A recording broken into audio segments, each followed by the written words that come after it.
বন্ধুরা আগে এই ভিডিওটা দেখো, তারপর কথা বলছি। দিদির পুলিশ বলে নয়। এই অনুব্রত, আপনাকে বলছি ভাই, আপনার মাথায় অক্সিজেন যাক না যাক, আপনি ওষুধ খান বা না খান, you are just a criminal, একটা অসভ্য, একটা আগলি মানুষ আপনি।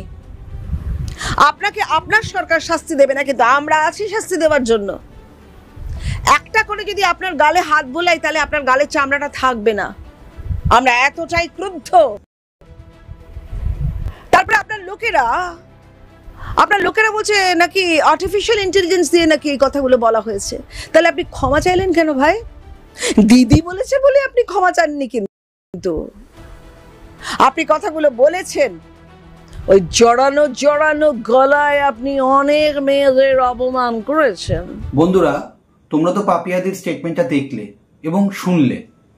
তোমাদের পাপিয়াদির এই স্টেটমেন্টের উপরে বা পাপিয়াদির এই বক্তব্যের উপরে তোমাদের কি মতামত বা তোমাদের কি চিন্তা ভাবনা অবশ্যই কিন্তু কমেন্ট করে জানিও।